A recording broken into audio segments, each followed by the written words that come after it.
ಗುರುಬ್ರಹ್ಮ ಗುರುರ್ವಿಷ್ಣು ಗುರುರ್ದೇವೋ ಮಹೇಶ್ವರ ಗುರುರೇವ ಪರಂ ಬ್ರಹ್ಮ ತಸ್ಮೈ ಶ್ರೀ ಗುರವೇ ನಮಃ. 18ನೇ ಅಧ್ಯಾಯ ಧರ್ಮ ಪ್ರಸಾರ. ತಮ್ಮ ಕೇಂದ್ರ ಸ್ಥಾನವಾದ ಹೇಲ್ ಕುಟುಂಬದವರ ಮನೆಯಲ್ಲಿ ಸುಮಾರು 1.5 ತಿಂಗಳ ಬೇಸಿಗೆ ರಜೆಯನ್ನು ಕಳೆದ ಸ್ವಾಮೀಜಿ ಜೂನ್ 28ರಂದು ಶಿಕಾಗೋದಿಂದ ನ್ಯೂಯಾರ್ಕಿಗೆ ಬಂದರು. ಇಲ್ಲಿ ತಮಗೆ ಪರಿಚಿತರಾಗಿದ್ದ ಕೆಲವರೊಂದಿಗೆ 3-4 ದಿನಗಳನ್ನು ಕಳೆದರು. ಆದರೆ ಅದಿನ್ನೂ ನಡು ಬೇಸಿಗೆಯ ಕಾಲವಾದ್ದರಿಂದ ಉಪನ್ಯಾಸದ ಋತು ಪ್ರಾರಂಭವಾಗಿರಲಿಲ್ಲ. ಆದ್ದರಿಂದ ಅವರು ಬೇಗನೆ ನ್ಯೂಯಾರ್ಕಿನಿಂದ ಹೊರಟು ಬಿಟ್ಟರು. ಬಹುಶಃ ಅವರು ಸುತ್ತಲಿನ ಕೆಲವು ಊರುಗಳಿಗೆ ಹೋಗಿದ್ದಿರಬೇಕು. ಜುಲೈ ತಿಂಗಳ ಮಧ್ಯದ ಹೊತ್ತಿಗೆ ಅವರು ನ್ಯೂಯಾರ್ಕಿಗೆ ಹಿಂದಿರುಗಿದರು. ಈಗ ಅವರು ಎಡ್ವರ್ಡ್ ಗರ್ನ್ಸೆ ದಂಪತಿಗಳ ಅತಿಥಿಯಾಗಿ ಹಡ್ಸನ್ ನದಿಯ ತೀರದಲ್ಲಿನ ಅವರ ಬೇಸಿಗೆ ಮನೆಯಲ್ಲಿ ಇಳಿದುಕೊಂಡರು. ನಾವು ಈ ಹಿಂದೆಯೇ ನೋಡಿದಂತೆ ಆ ವರ್ಷದ ಏಪ್ರಿಲ್ನಲ್ಲಿ ಸ್ವಾಮೀಜಿ ಈ ದಂಪತಿಗಳನ್ನು ಭೇಟಿಯಾಗಿದ್ದರು. ಆಗಿನಿಂದಲೂ ಇವರು ಸ್ವಾಮೀಜಿಯನ್ನು ದೈವಾಂಶ ಸಂಭೂತ ವ್ಯಕ್ತಿಯೆಂದು ಭಾವಿಸಿದ್ದರು. ಅಲ್ಲದೆ ಅವರನ್ನು ತಮ್ಮ ಸ್ವಂತ ಮಗನಂತೆ ಪ್ರೀತಿಸುತ್ತಿದ್ದರು.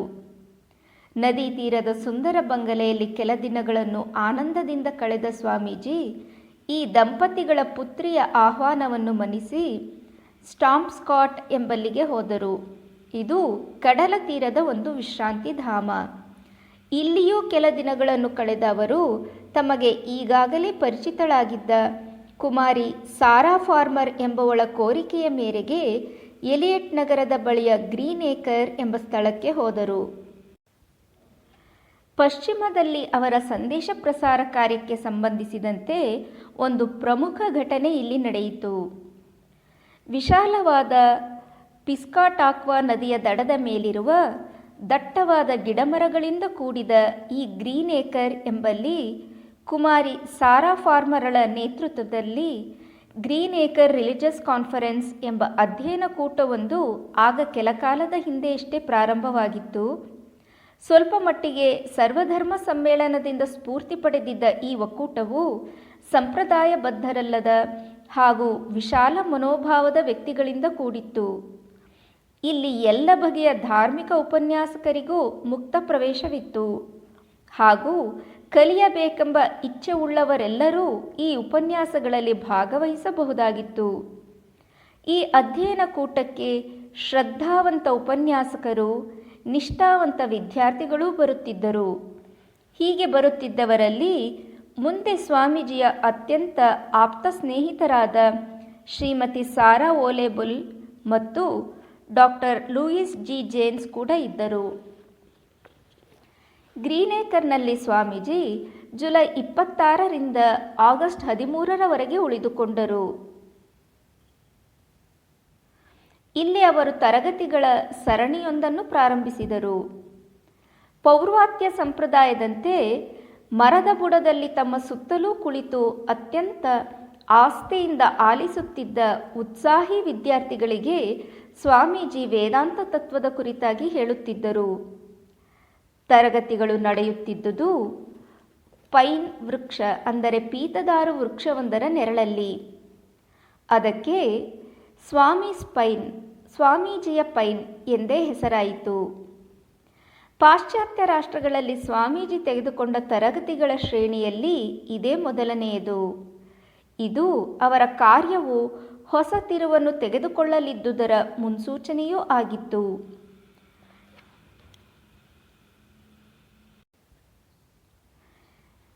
ಈ ತರಗತಿಗಳ ಕುರಿತಾಗಿ ಸ್ವಾಮೀಜಿ ಹೇಲ್ ಸೋದರಿಯರಿಗೆ ಬರೆದರು. ನಾನು ಅವರಿಗೆಲ್ಲ ಶಿವೋಹಂ ಶಿವೋಹಂ ಹೇಳಿಕೊಡುತ್ತೇನೆ. ಅವರದನ್ನು ಅನುಸರಿಸುತ್ತಾರೆ.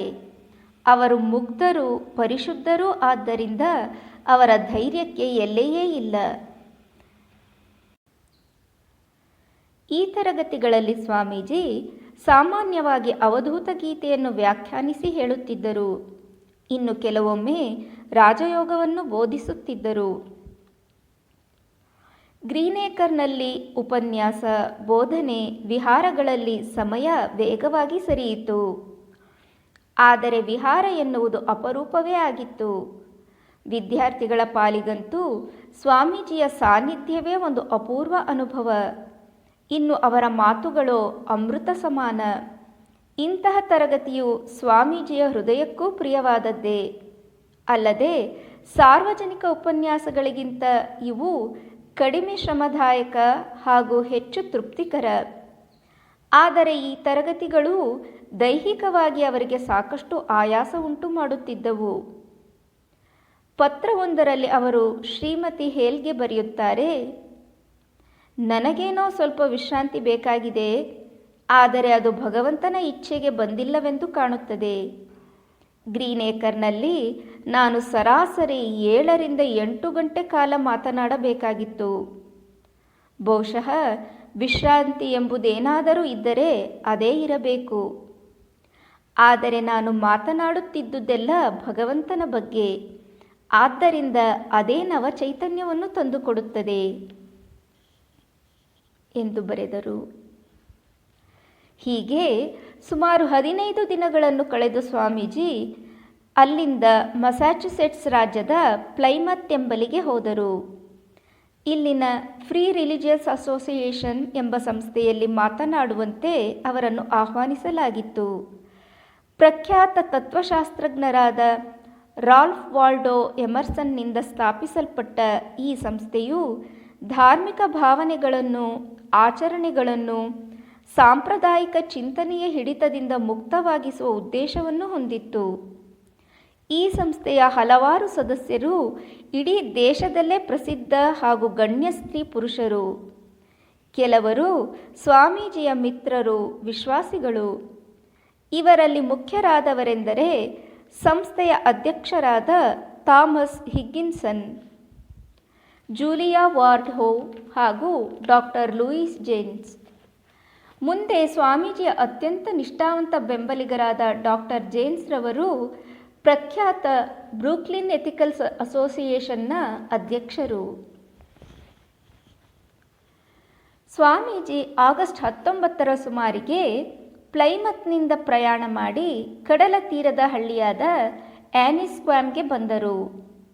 ಇದೇ ಆ್ಯನಿಸ್ಕ್ವಾಮ್ನಲ್ಲೇ ಅವರು ಸುಮಾರು 1 ವರ್ಷದ ಹಿಂದೆ ಸರ್ವಧರ್ಮ ಸಮ್ಮೇಳನದ ಮುಂಚಿನ ದಿನಗಳಲ್ಲಿ ಜೆ.ಎಚ್. ರೈಟ್ ರವರ ಅತಿಥಿಯಾಗಿದ್ದರು. ಈ ಸಲ ಅವರು ತಮ್ಮ ನಿಷ್ಠಾವಂತ ಬೆಂಬಲಿಗರಾದ ಶ್ರೀಮತಿ ಜಾನ್ ಬ್ಯಾಗ್ಲಿಯ ಬೇಸಿಗೆ ಮನೆಗೆ ಭೇಟಿ ನೀಡಿದರು. ಇಲ್ಲಿ ಸುಮಾರು 2 ವಾರಗಳಿಗೂ ಹೆಚ್ಚು ಕಾಲ ಇದ್ದರು. ಈ ದಿನಗಳಲ್ಲಿ ಅವರು ಶ್ರೀಮತಿ ಪರ್ಸಿ ಸ್ಮಿತ್ ಎಂಬವಳ ಆಹ್ವಾನದ ಮೇರೆಗೆ ಕಡಲ ತೀರದ ಇನ್ನೊಂದು ವಿಶ್ರಾಂತಿ ಧಾಮವಾದ ಮ್ಯಾಗ್ನೋಲಿಯಾ ಎಂಬಲ್ಲಿಗೆ 3 ದಿನಗಳ ಮಟ್ಟಿಗೆ ಹೋಗಿ ಬಂದರು.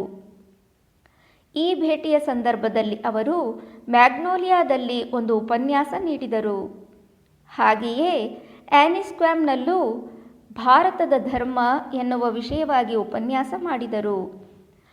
ಈ ಉಪನ್ಯಾಸದಲ್ಲಿ ಹಾಜರಿದ್ದ ಪ್ರೊಫೆಸರ್ ಜೆ.ಎಚ್. ರೈಟರು ಅಂದಿನ ಸಭೆಗೆ ಸ್ವಾಮೀಜಿಯನ್ನು ಪರಿಚಯಿಸಿಕೊಟ್ಟರು. ಈ ದಿನಗಳಲ್ಲಿ ಸ್ವಾಮೀಜಿ ಚೆನ್ನಾಗಿ ವಿಶ್ರಾಂತಿ ಪಡೆಯುತ್ತಾ ಮುಂದೆ ಮತ್ತೊಮ್ಮೆ ನಗರಗಳಲ್ಲಿ ಉಪನ್ಯಾಸಗಳನ್ನು ನೀಡಲು ಮಳೆಗಾಲವನ್ನು ನಿರೀಕ್ಷಿಸಿಕೊಂಡು ಕುಳಿತರು. ಇದೇ ಸಂದರ್ಭದಲ್ಲೇ ಸ್ವಾಮೀಜಿಯ ಕಲಾವಿದ ಗೆಳೆಯರೊಬ್ಬರು ಅವರ ಸುಂದರ ಶರೀರದ ವರ್ಣಚಿತ್ರವನ್ನು ಬರೆಯಬೇಕೆಂದು ಇಚ್ಛಿಸಿದ್ದರಿಂದ ಅವರು ಅದಕ್ಕಾಗಿ ಅವನ ಮುಂದೆ ಗಂಟೆಗಟ್ಟಲೆ ಕುಳಿತುಕೊಳ್ಳಬೇಕಾಯಿತು. ಆದರೆ ಆ ಚಿತ್ರ ಮಾತ್ರ ನಮಗೆ ಸಿಕ್ಕಿಲ್ಲ. 1894ರ ಸೆಪ್ಟೆಂಬರ್ 6ರ ಸುಮಾರಿಗೆ ಸ್ವಾಮೀಜಿ ಆ್ಯನಿಸ್ಕ್ವಾಮ್ನಿಂದ ಹೊರಟರು. ಬೇಸಿಗೆ ಕಳೆದಿತ್ತು. ಈಗ ಹೊಸದೊಂದು ಉಪನ್ಯಾಸ ಮಾಲೆ ಪ್ರಾರಂಭವಾಗಬೇಕಾಗಿತ್ತು. ಸ್ವಾಮೀಜಿ ತಡ ಮಾಡದೆ ಕಾರ್ಯರಂಗಕ್ಕೆ ಧುಮುಕಿದರು. ಅವರು ಈಗ ಬಂದದ್ದು ಬಾಸ್ಟನ್ಗೆ.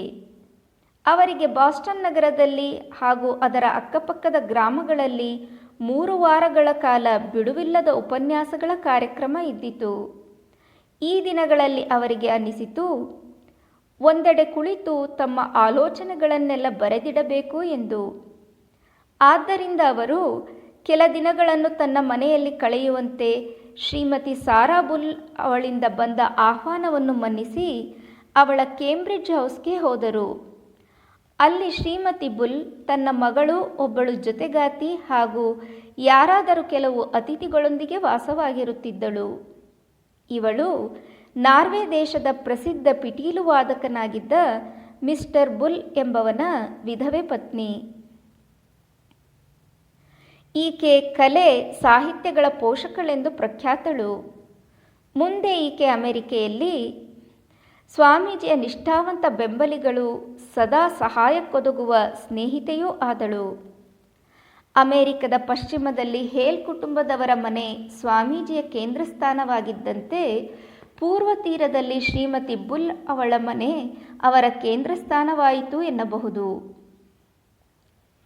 ಕೇಂಬ್ರಿಡ್ಜ್ನಲ್ಲಿ ಅಕ್ಟೋಬರ್ 2ರಿಂದ 12ರವರೆಗೆ ಇದ್ದು, ಅಲ್ಲಿಂದ ಮೇರಿಲ್ಯಾಂಡ್ನಲ್ಲಿರುವ ಬಾಲ್ಟಿಮೋರ್ಗೆ ಹೋದರು.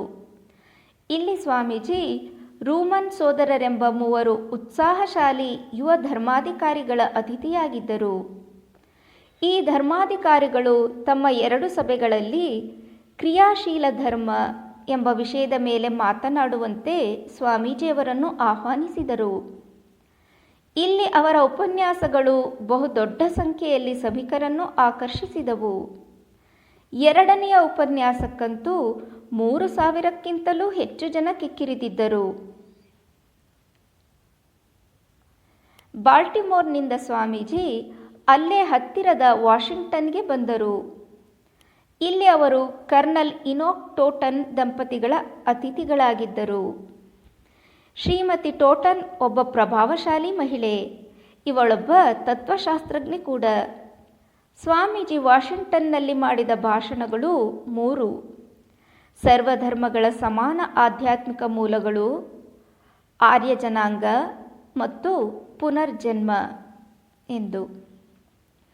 ಮರುದಿನ ಸ್ವಾಮೀಜಿ ಬಾಲ್ಟಿಮೋರ್ಗೆ ಹಿಂದಿರುಗಿ ಅಲ್ಲಿನ ನಾಗರಿಕರ ಮುಂದೆ ಭಾರತ ಮತ್ತು ಅದರ ಧರ್ಮ ಎಂಬ ವಿಷಯದ ಮೇಲೆ ಉಪನ್ಯಾಸ ಮಾಡಿ, ಈ ಉಪನ್ಯಾಸಗಳಿಂದ ಬಂದ ಹಣವೆಲ್ಲವನ್ನು ರೂಮನ್ ಸೋದರರು ಹಾಕಿಕೊಂಡಿದ್ದ ಅಂತರರಾಷ್ಟ್ರೀಯ ವಿದ್ಯಾಲಯದ ಯೋಜನೆಗೆ ದಾನ ಮಾಡಿದರು.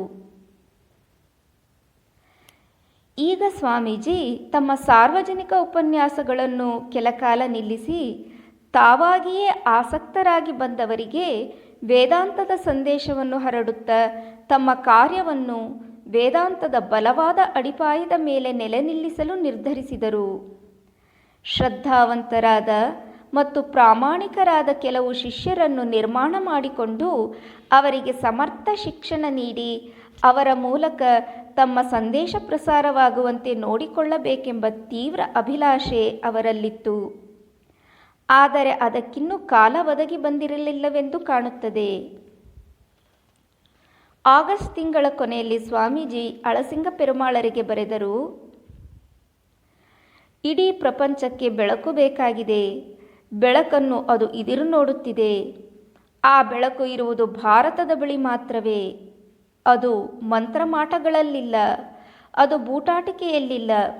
ಅದು ಇರುವುದು ನಿಜವಾದ ಸಾರರೂಪದ ಬೋಧನೆಗಳಲ್ಲಿ, ಅತ್ಯುನ್ನತ ಆಧ್ಯಾತ್ಮಿಕ ಸತ್ಯದಲ್ಲಿ. ಆದ್ದರಿಂದಲೇ ಭಗವಂತ ನಮ್ಮ ಜನಾಂಗವನ್ನು ಇಷ್ಟೆಲ್ಲ ಏರಿಳಿತಗಳಿಂದ ಈ ಆಧುನಿಕ ಕಾಲದವರೆಗೂ ಸಂರಕ್ಷಿಸಿರುವುದು. ಇದೀಗ ಸಮಯ ಸನ್ನಿಹಿತವಾಗಿದೆ. ಹೀಗೆ ಬರೆದರು. ಆಧ್ಯಾತ್ಮಿಕತೆ ಸ್ವಾಮೀಜಿಯ ಸಂದೇಶದ ಪ್ರಮುಖ ಅಂಶವಾಗಿತ್ತು. ಭಾರತವು ಅತ್ಯಂತ ತೀವ್ರವಾಗಿ ಆರ್ಥಿಕ ಸಹಾಯದ ಅವಶ್ಯಕತೆಯಲ್ಲಿದ್ದರೆ, ಪಾಶ್ಚಾತ್ಯ ರಾಷ್ಟ್ರಗಳು ಅದಕ್ಕಿಂತ ಮಿಗಿಲಾಗಿ ಆಧ್ಯಾತ್ಮಿಕ ಸಹಾಯದ ಅವಶ್ಯಕತೆಯಲ್ಲಿವೆ ಎಂಬುದನ್ನು ಸ್ವಾಮೀಜಿ ಕಂಡುಕೊಂಡರು. ಭಾರತವು ಹೊಟ್ಟೆಯ ಹಸಿವಿನಿಂದ ಕಂಗಾಲಾಗಿದ್ದರೆ, ಅಮೆರಿಕಾದಿ ರಾಷ್ಟ್ರಗಳು ಆತ್ಮದ ಹಸಿವಿನಿಂದ ತೊಳಲುತ್ತಿವೆ ಎಂಬುದನ್ನು ಕಂಡರು. ಆದ್ದರಿಂದ ತಮ್ಮನ್ನು ತಾವು ಭಾರತಕ್ಕೆ ಹೇಗೋ ಹಾಗೆಯೇ ಪಾಶ್ಚಾತ್ಯ ರಾಷ್ಟ್ರಗಳಿಗೆ, ಅಷ್ಟೇಕೆ ಸಮಸ್ತ ಜಗತ್ತಿಗೆ ಸಮರ್ಪಿಸಿಕೊಳ್ಳಲು ನಿರ್ಧರಿಸಿದರು. ನವೆಂಬರ್ 4ರಂದು ಸ್ವಾಮೀಜಿ ಬಾಲ್ಟಿಮೋರ್ನಿಂದ ನ್ಯೂಯಾರ್ಕಿಗೆ ಹಿಂದಿರುಗಿದರು. ಇಲ್ಲಿ ಅವರು ವೇದಾಂತದ ಒಂದು ಸಣ್ಣ ಕೇಂದ್ರವನ್ನು ಸಂಘಟಿಸಿದರು.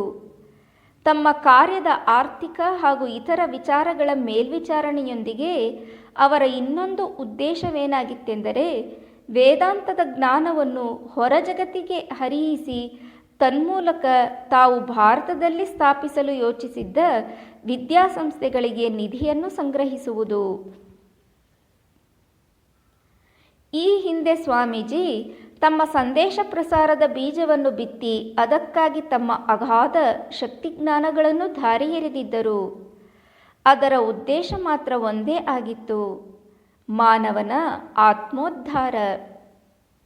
ಈಗ ಅವರು ಅದೇ ಉದ್ದೇಶದಿಂದ ಒಂದು ಜಾಗದಲ್ಲಿ ನೆಲೆ ನಿಂತು ಶಾಶ್ವತ ಕೇಂದ್ರವೊಂದನ್ನು ಸ್ಥಾಪಿಸಿ ಕೆಲವು ಶ್ರದ್ಧಾವಂತ ವ್ಯಕ್ತಿಗಳಿಗೆ ತೀವ್ರತರ ಆಧ್ಯಾತ್ಮಿಕ ಶಿಕ್ಷಣ ನೀಡಿ ತಾವು ಅಮೆರಿಕದಿಂದ ನಿರ್ಗಮಿಸಿದ ಮೇಲೂ ಅಲ್ಲಿ ತಮ್ಮ ಕಾರ್ಯ ಅಭಿವೃದ್ಧಿ ಹೊಂದುವಂತಹ ವ್ಯವಸ್ಥೆ ಮಾಡುವ ಯೋಜನೆಯನ್ನು ಹಾಕಿಕೊಂಡರು.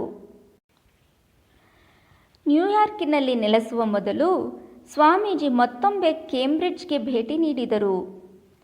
ಇಲ್ಲಿ ಶ್ರೀಮತಿ ಬುಲ್ ಡಿಸೆಂಬರ್ 5ರಿಂದ 27ರವರೆಗೆ ಅವರ ತರಗತಿಗಳನ್ನು ಏರ್ಪಡಿಸಿದ್ದಳು. ಈ ತರಗತಿಗಳಲ್ಲಿ ಅವರು ಉಪನಿಷತ್ತುಗಳು, ಗೀತೆ, ಸಾಂಖ್ಯವೇ ಮೊದಲಾದವುಗಳನ್ನು ಬೋಧಿಸಿದರು.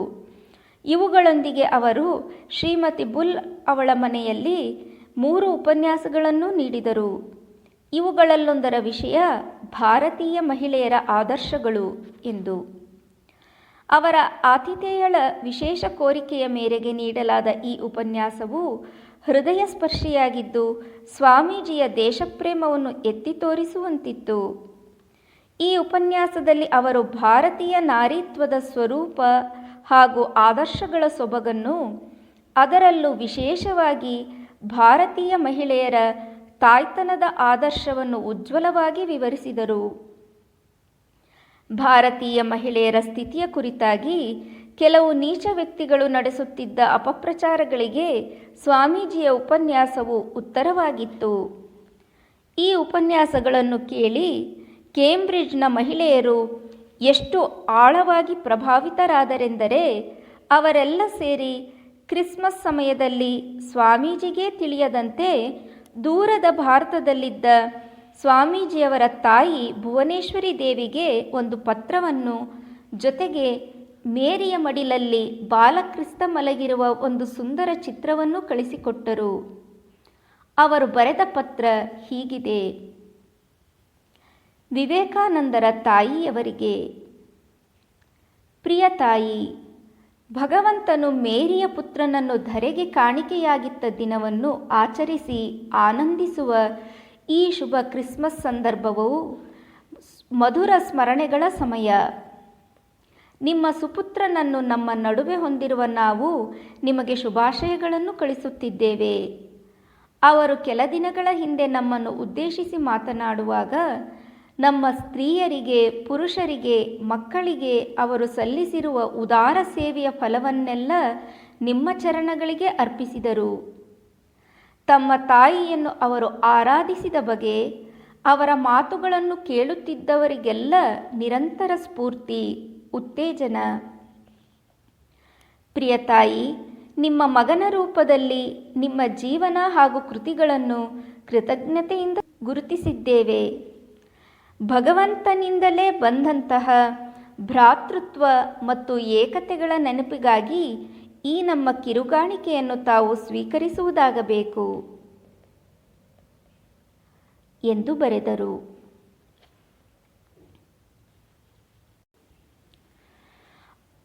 ಅಂದು ಭಾರತೀಯ ಮಹಿಳೆಯರ ಆದರ್ಶಗಳು ಎಂಬ ವಿಷಯವಾಗಿ ಮಾತನಾಡುತ್ತಾ ಸ್ವಾಮೀಜಿ ವೇದಗಳಿಂದ ಹಾಗೂ ಸಂಸ್ಕೃತ ಸಾಹಿತ್ಯದಿಂದ ಹಲವಾರು ಉದಾಹರಣೆಗಳನ್ನು ಕೊಟ್ಟು ಭಾರತೀಯ ನಾರಿಯರಿಗೆ ಇಂದಿನ ಕಾಲಕ್ಕೆ ಅನುಸರಣೀಯವಾದ ನೀತಿ ನಿಯಮಗಳನ್ನು ವಿವರಿಸಿದ್ದರು ಮತ್ತು ತನ್ನ ಪರಿಶುದ್ಧ ಚಾರಿತ್ರ್ಯ ಹಾಗೂ ನಿಷ್ಕಾಮ ಪ್ರೇಮದ ಮೂಲಕ ತಮ್ಮನ್ನು ಬೆಳೆಸಿ ಅಭಿವೃದ್ಧಿಗೆ ತಂದು ಕೊನೆಗೆ ಅತ್ಯಂತ ಶ್ರೇಷ್ಠವಾದ ಸನ್ಯಾಸ ಜೀವನವನ್ನು ಸ್ವೀಕರಿಸಿ ಜಗದ್ಹಿತವನ್ನು ಸಾಧಿಸಲು ಸಹಾಯಕಳಾದ ತಮ್ಮ ಜನನಿಗೆ ಹೃತ್ಪೂರ್ವಕ ಸನ್ಮಾನಗಳನ್ನು ಸಲ್ಲಿಸಿದ್ದರು.